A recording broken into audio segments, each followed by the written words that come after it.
Everybody welcome Lori Williams, jazz singer. She is a phenomenal singer, and she's taught in the school system, and she's world-renowned, traveled all over the place, and we want to welcome her tonight with us. Lori, how are you doing?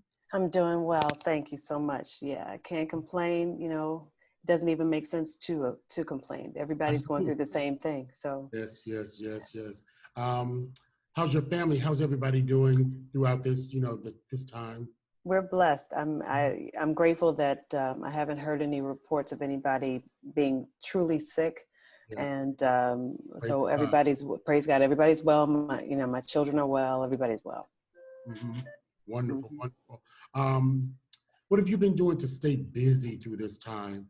What have you been and I was talking with another young lady on last night about, my heart, when the thing first kind of happened about a couple of weeks in, I was talking with another young lady and my heart sort of went out just to women all over the world, all women, because women are nurturing anyway, but then to have, the husband in the house or the kids in the house, relatives in the house or siblings and the neighbors. So you all are always taking care of everybody. What are you doing to just relax a little bit and take care of Lori? Well, for me, music, of course, is very relaxing and soothing. So I've been in the studio working on the next project. And the prayer is that people will have a heart to want to be back in a social setting and, want to be able to hear live music again. That's the prayer, because I think everybody is very scared at this time. But music, of course, has always been a healer. And so I've been in the studio doing some really wonderful, fun and exciting things for the next project.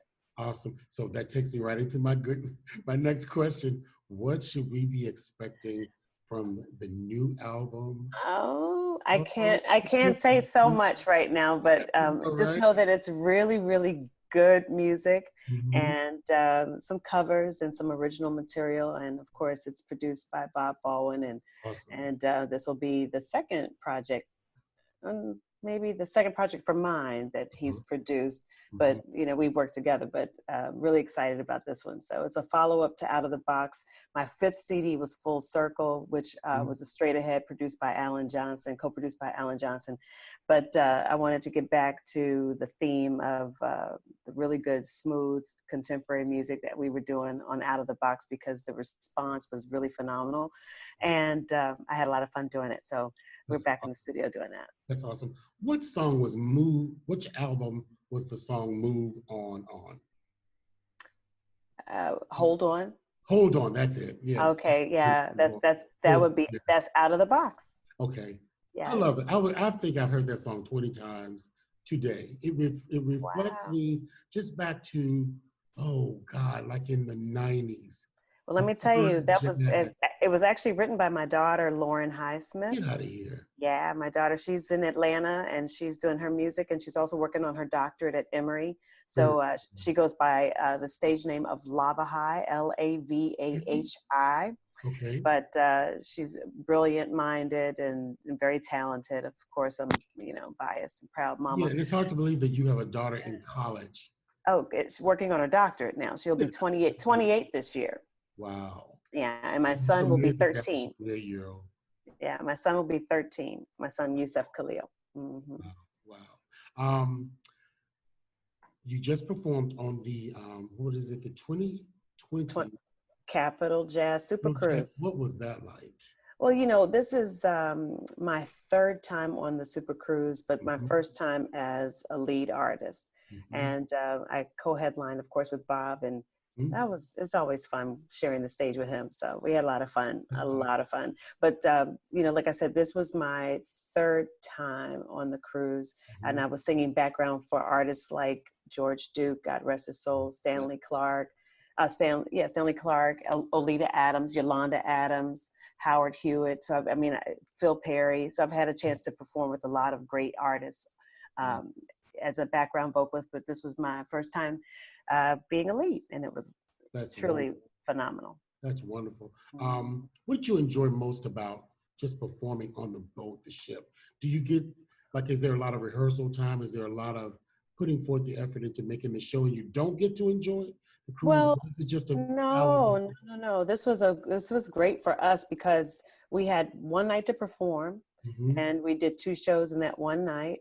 And we rehearsed prior to, of course, being on the cruise with the band.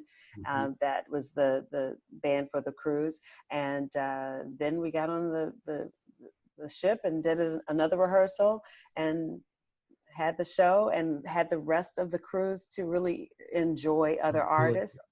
And we did the late night jam a couple of times, and but it was fun, just relaxing, as opposed to being a background vocalist. When I did that, there was really no true downtime because you're working with so many different artists. But this time I got to, enjoy. That's amazing. That's awesome. And it was my birthday month. So I got I celebrated January 22nd. And so I got a chance to really enjoy, had a great dinner, and really wonderful time on the cruise. That's great. I'm glad you got your birthday in before everything. So I kind of feel bad for people who are having birthdays and anniversaries and things like that right now because they can't do what's normal, tradition. I just celebrated with my best friend a virtual birthday party yesterday. So we're kind of trying to work around this new norm. Yeah. You started your career in education, right? It's been my career has been all over the place. But of course, education was a very big part of my career. God rest my mother's soul. She was an educator, retired for 30 years in the DC public school system. And her nurture and mentoring helped to steer me as well as my sisters in education. And so I was involved in teaching in elementary school, and I taught overseas in the Dodge school system in Japan. And then, of course, my last stint was at a high school in DC, and I left that last year. That's amazing. I was watching you on YouTube, and I came across a video with staff and students. It was, I literally was almost in tears.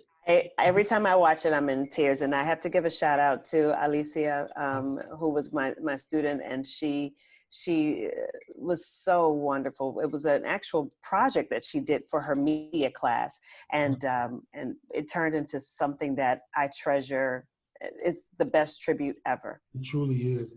What did that mean to you to have all of these students, different cultures, boys and girls, young? I remember one boy saying you brought him out of his shell. You told him to be confident about himself. Wow. And to sow that kind of seed into somebody, a kid, when we have so many troubled kids out in the world today, Lord, I think that's the most beautiful thing that you could do. But tell us what that meant to you. Well, for me, it's like I said, I'm like, the kids are still my kids, even though they're grown. I have some kids who have children now, but these kids, of course, it was a couple of years back, of course, and to see them graduate, of course, I'm such a sap when it comes to any kind of celebration where kids have excelled and achieved. But I love those kids as if they're my own babies, and their parents know that too. So, of course, when they say kind words and give their tributes to me, like I said, it's the best accolade anybody could ever hope for. So I was really, really grateful. And whenever I'm feeling down, I do go back to that video and lift myself up to know that at least I touched someone who felt inspired and wants to sing. Wonderful. Have you thought about, while all of this stuff is going on, maybe doing some vocals or a little mini concert or something via Zoom or online? And I did a chat last week actually on Facebook Live for about 20 some minutes to talk to friends and I don't know, I don't call them fans, people who enjoy the music. And it was hard. It was difficult because, you know, I'm used to engaging with someone and just to have a conversation cold and then read the comments and respond. It's not like you can actually reach out and Right. connect with the audience or see their responses on their faces. Yeah. So it was a difficult experience because I want to be on a stage. I want to be in a room with a lot of people and just laugh and share. But I needed to do that for myself. And as far as a concert, I was talking to Bob about this. I think that eventually we will maybe do something like that. But the studio session, for me, I need to be able to just focus on that and make sure that it's really, really good. And I'm persnickety about studio session work. And I like to be comfortable in my studio session work. So when I'm there, I'm not, you know, Yeah, I did a little face makeup for the Zoom, but when I'm in the studio, I want to be just kind of raw Lori, just focusing on it and making sure I put out a really good product. And I applaud everybody who's done that. Maybe one day I'll do that. I just, at this present moment, my focus is on making sure I put a good product out for the next recording. And watch everybody else who's doing it. Like I have to give a shout out to Mesa, who did a phenomenal karaoke Sunday. If you get a chance, check her out on Sundays. And she does this every Sunday night, I think at 7. So, I mean, people like Mesa or Bob James or, you know, Nathan East and his son, who put together wonderful live clips. I even watched Chris Walker do one for Easter. And I mean, so I'm enjoying listening to different people and chiming in, and I've been checking out the Berks Jazz Festival live concerts, and I like that when people are doing the re-streaming of concerts. That's kind of fun too. That is awesome. I love the song, what is it, Little Sunshine. I was listening. Little Sunflower. Little Sun, I did it again. You told me that. You That's told me okay. that. I don't know why I'm stuck on that, but maybe I need to write a song called Little Sunshine. Little Sunshine, right? You're such a storyteller. You've got such a distinct vocal. I love Patty Austin. I love Freddie Jackson. I love the clarity that you guys bring. I also love the Brenda Russells and, you know, people with big voices. But I love your voice. It's very soothing. It's very calming. Who did you listen to growing up? Who inspired you? Wow. Growing up, of course, I listened to Whitney and I listened to Anita Baker. And as I got older, more so in college, I fell in love with Diane Reeves and listened to Nancy Wilson, Ella Fitzgerald, Sarah Vaughan, Bobby McFerrin, Al Jarreau, you know. So I had a wide range of people who I would listen to, and some instrumentalists as well.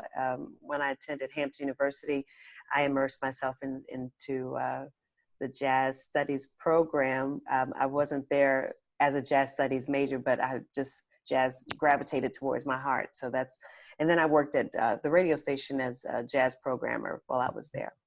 Wow, that's wonderful. Getting back to education in school, why is it important for music and arts to stay in the school? Oh my goodness. Well, students need to have an understanding of the history of music and how important music has been on culture. And I think it's also important for young people to be able to share their culture. And we have such a wonderful diversity in schools now where it's not just one race or one gender.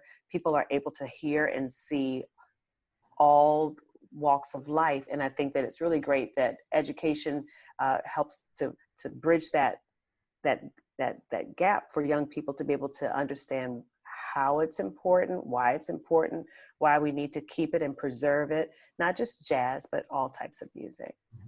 Wonderful. Do you have siblings, brothers and sisters? I do. Are they musicians also? Absolutely, yes. Get out of here. I didn't know that. So brothers play, sisters play? I have my sister, Vanessa Williams, is a gospel singer. I have to shout out my sister Robin, even though she's not an artist. She's a phenomenal, brilliant brain, and she was a professor at LSU. And my brother is a brilliant mind as well, and he's down there in Georgia doing a wonderful thing. So yeah, and talent runs in the family. So on both sides, my mom and my dad, God rest their souls, but talent was in both sides of the family. That's wonderful, Lori. Have you ever considered doing a live album? Absolutely, yeah. I've always wanted to do a live album, and prayerfully it'll happen. I was hopefully going to do one this summer in Europe, but with COVID-19 and coronavirus, the jazz tour is put on hold. So we had hoped to do a live recording this summer. Wow. Videos. Yeah. Any plans for any music videos? I have one that's on YouTube right now. That's to the song "Turn, Turn, Turn," which is on my fifth CD, Full Circle, and it was put together by Hallucinage Production. Ryan Atkins is the guy but Hallucinage, and he did a phenomenal job. It's like a storytelling video to "Turn, Turn, Turn," so you could check that out. But I would love to put out a video, so that I've been talking to a really good friend of mine with hopes of putting together something for the next project. Wonderful, wonderful. Where can people follow you? Where can they purchase your music? Awesome. Well, my website is LoriJazz, LORIJAZZ.com. And then I'm on every form of social media. If anybody knows me, they know that I'm a very social butterfly. So I'm on Facebook, Instagram, Twitter, LinkedIn, you name it, I'm on it. So I just like connecting with people. You got it. Definitely want to touch back on COVID before we leave. What would you like to say to just people in general about people who are struggling, people who have anxiety, people who are just going through things during this time and not being able to mentally cope? It's really difficult. I mean, I've had my days of crying, and I think that that's just we're human. And every day is not going to be that sunshine, but I always say that there's a rainbow after every storm. I always say that. And I think it's important to know that in saying we're going to get through this, we have to believe we're going to get through it and not just use the lip service, but we have to really believe it. I don't know what's going to happen. I mean, the number of people who've been passing away or getting sick, it just rises and rises and rises. But we have to trust and believe that there is something better. And the earth is healing itself. There's less pollution. You think about the fact that we're all in our homes and we're staying safe. Just protect the earth and be kinder once this is over to the earth and to each other. Yeah, very good. Lori, it's always, always, always, always good to talk to you. Thank you so much. I'm a huge supporter of your music and what you're doing. I can't wait to hear the new music. And I can't wait for you to hear it either. It's so cool. Oh my gosh, it's so good. That's so good. Well, thank you for joining us tonight. And I'll definitely be in touch with you soon. Thank you so much. Thank you. Thank you. Have a good night. You too. Good night.